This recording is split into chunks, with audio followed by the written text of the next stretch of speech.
going to go over break and retest and talk about if you miss the original entry at the top of major structure, so at the top or the bottom, so either the highs or the lows. If you miss the original entry, how you can enter on a test zone.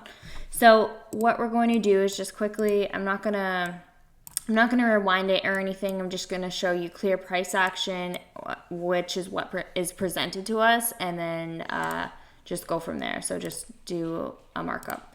So for example, what we want to do is we want to identify the high point and the rejection. So what we would do is draw a zone here. And then again, when we're using the horizontal ray tool, this is just to get that precise number of where price is rejecting from. So this would be around 148.250.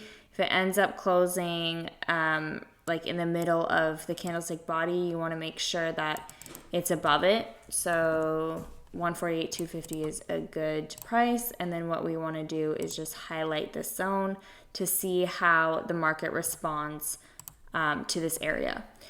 So for break and retest, they're really, really important because if you miss this original entry at the top, you want to wait for the market to end up making that impulse down and then correcting.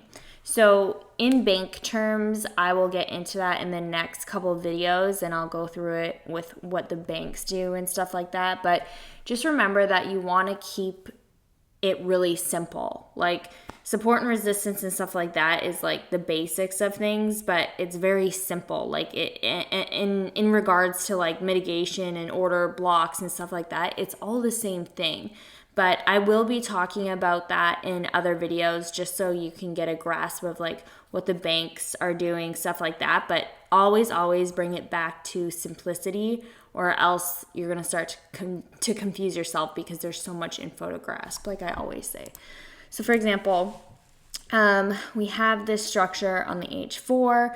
So it basically came up to that 148.5. Again, the biggest thing is focusing on numbers. Numbers are basically what Forex is. So the banks are investing these amounts or certain amounts on these specific numbers. So they're either taking orders or they're taking profits at these numbers. So they're really, really important that you understand them. So for example, this is coming up to major structure on H4. So let's say we missed this original entry. Well, what we want to do is identify kind of like the test zones. So test is the same as retest. I just call them break and tests. And then I also relate to retest zones as minor zones. So we have our major zones, which is at the top of structure, and our major zones, which is at the bottom of structure, and then we have our in-between zones, which I call minor zones and retest zones. So when the market is about to reverse, we're figuring out why it's reversing from here, okay? So we're gonna look left, and what basically is happening here is we had a level of rejection in the same area let me just bring this here. We had a level of rejection in this area in November of 2018, which this is February 28th March of 2019. So basically a year and 1 month, it came back to this specific level, this specific price, and it rejected once more. So that is a major key zone. So that's why it ended up rejecting from there. So you're always looking left to see, okay, where's our area of interest? Where is our area of rejection?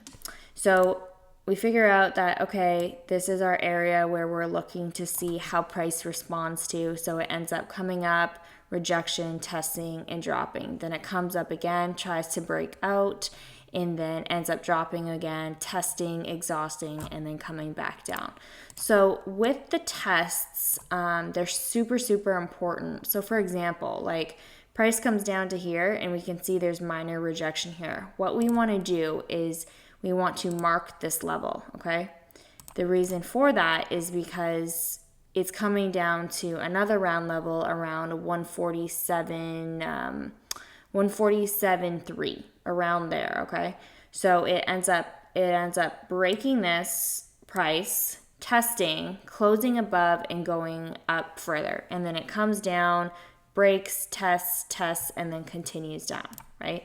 So this is a level, so area, zone, and level is all the same thing, okay? So just making that clear.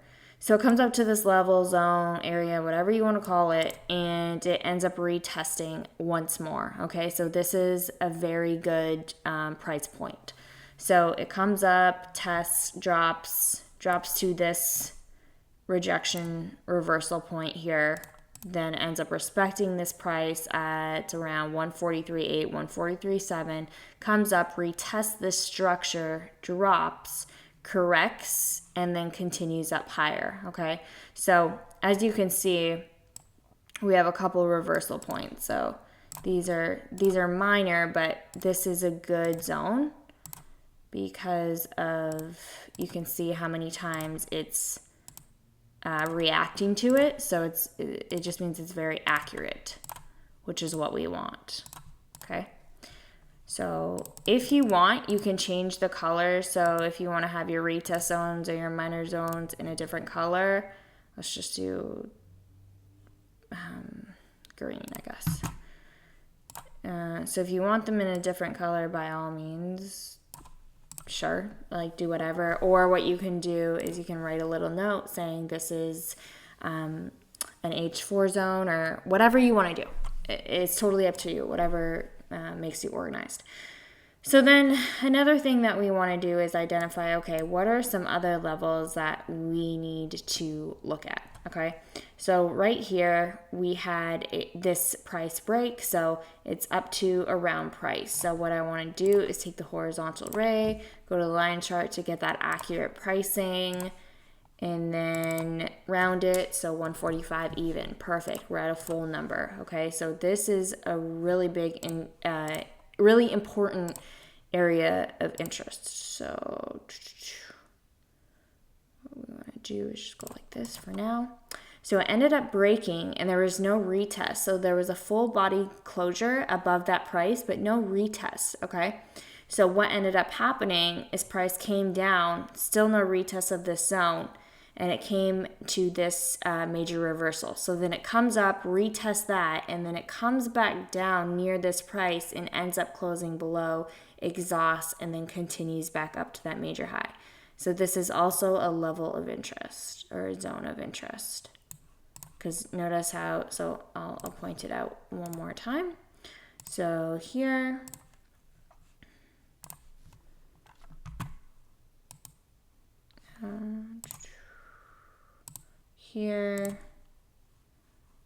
here, and then those two wicks touched it to the T basically. So that's what's really important, okay? So that's a good zone to focus on. And then, so it comes down to test that quite a bit. So then basically what happened here, and I mean, listen, sometimes it doesn't come to that exact price, which is why you have a zone, okay? So you're looking to see how it reacts. So for example, this is at 147.3 and you're thinking, okay, well, this is going to come up and test again. But it's tested that level so many times that it could exhaust before that price. And the reason why is because it's at a full number. It's at 147. So if it can't pass this full number, then it's going to correct even sooner. Okay? So technically what's happening here is we have another structure, minor structure. So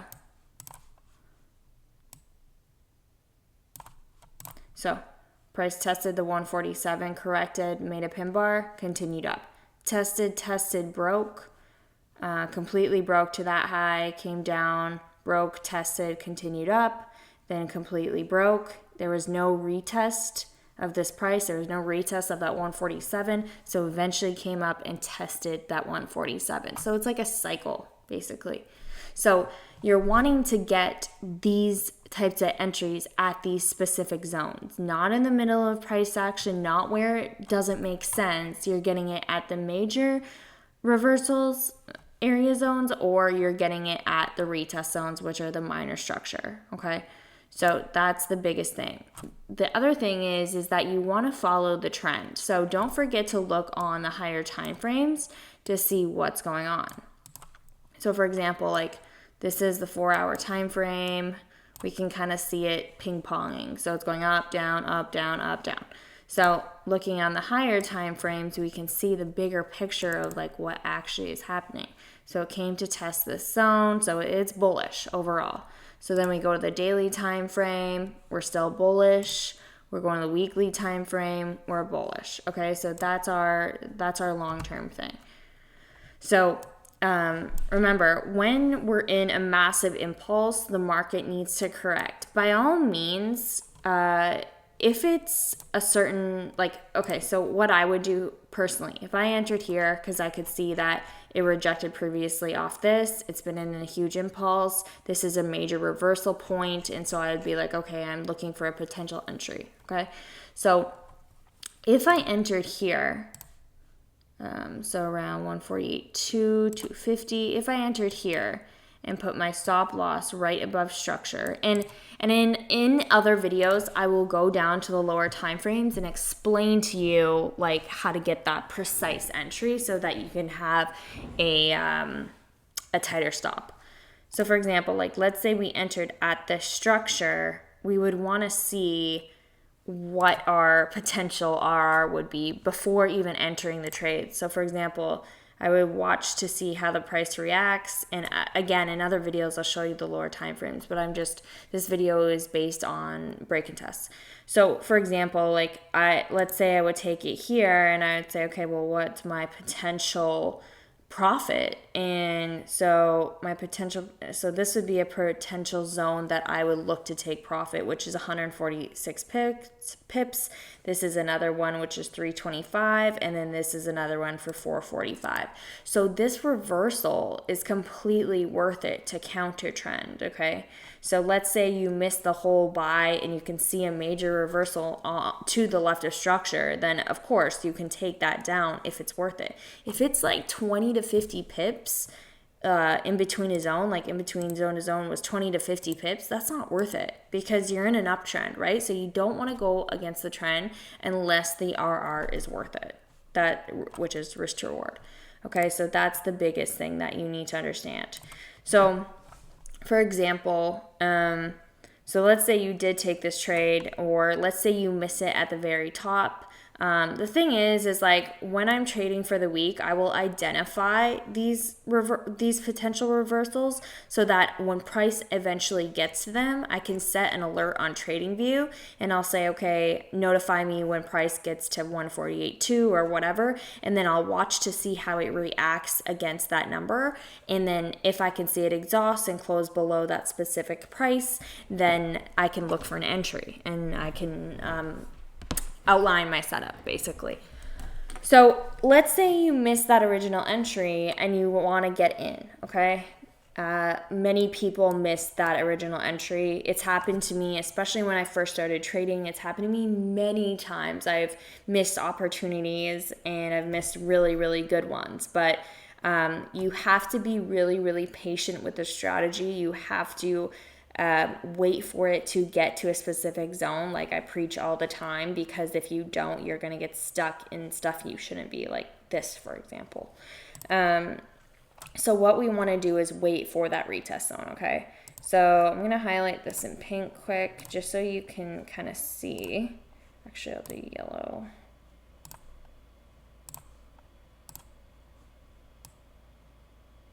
So right in here is where we would look to take an entry, okay? Because this broke, tested, then came down, tested once, tested twice. So anywhere around this price is where we could take that entry. So if you got that original entry, great. If you're wanting to add in, you would just take another position and enter it on that retest zone, okay? So that's another thing you can do is add more positions, obviously. So if you miss that original entry, you gotta wait until it makes that impulse, then it corrects to that broken resistance here, to that broken zone, and then retests it and then continues down. when it comes down to this support, so let's say you missed that sell opportunity, or you're just waiting, since you missed this buy, you're waiting for another buy entry. Well, you can see that it's respecting price here, and when you go down to the lower time frames, which is what I'll talk about, like I said in the other videos, you can get this price action and you can enter right at the bottom of structure. So you're not waiting for a candlestick pattern. You're not waiting for any of that shit. You're just entering based off numbers and based off strong reversal points in the market. Okay, and then you're putting your stop loss right below, and so on and so on. Oops. Okay, so same thing with here. Let's say we missed this buy and we're waiting to do another buy. Okay, so it comes down, it wicks, it starts to exhaust. So this is around 145, to be precise, 145.8, 145.475. So around this price is where we could take an entry, but you got to look at what's happening. So this is the high, it's been rejected before, so we want to see if this is even worth it, which it is, right? This is on the 4-hour time frame. That's 300 pips just from that. So that's the biggest thing, is that you need to take your entry off either the major high, the major low, or the retest zones. That's it. And you're not taking your entry off a candlestick, okay? So, for example, just because, okay, let's say you miss this initial move and you're like, okay, I'm gonna get in, it's gonna keep going up. Okay, cool. So you take it after this bullish candle. Well, first of all, it's in the middle of nowhere. Second of all, like, I mean, it can reverse at any point, at here. So it ended up reversing here, and then you're stopped out, right? Because you're entering in the wrong position. So that's what's so important, is that you're entering in the right position. So, what else did I want to say? Another thing is, like I said, is mastering your pair and understanding how it moves on certain days, right? So for example, like I said, with this session indicator, we can see exactly what times and days it's moving, and make sure you adjust your time to whatever your time is, okay? Or else it gets kind of confusing. So again, you want to understand that, okay, let's say,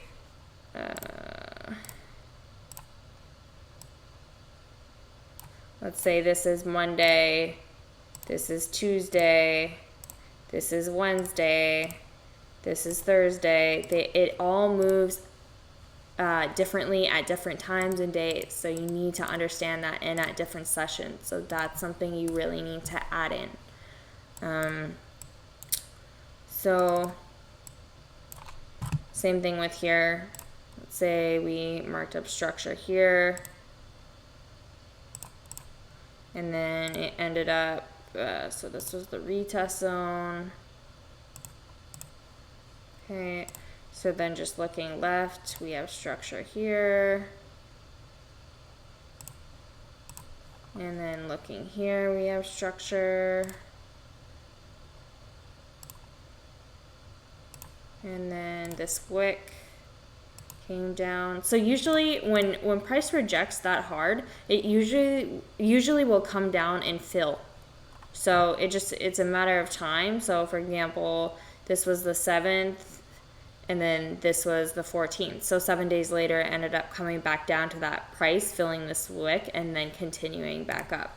So again, if you missed that top, you would wait to get in on here or here for that retest, and then look left to see, okay, where is our rejection? But just remember, like, from zone to zone, you have to measure it before you enter that setup. It has to be worth it. If it's 20 to 60 pips, it's not worth it. Like, you want to catch the maximum pips that you can. I mean, like I said, when you're first starting and you're getting experience, it's nice to catch 50 pips a week. It's nice to catch freaking 20 pips a week, you know what I mean? But as long as you're taking it from specific zones, that's what I preach about, because if you're like, you should be able to catch 100 pips minimum per week. Even unexperienced, you should be able to. But again, it's a process. There's lots of information to grasp, but I'm just saying, like, if you're taking it from these specific zones, there's no excuses why you can't catch over 100 pips, 100%.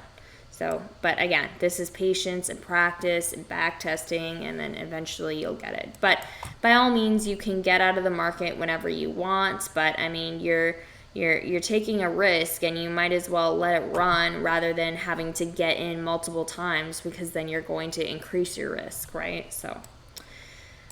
Okay, I'm going to end it with that. Hopefully that makes sense. If you guys have questions on this video, obviously let me know in Slack. But yeah, moving on to the next.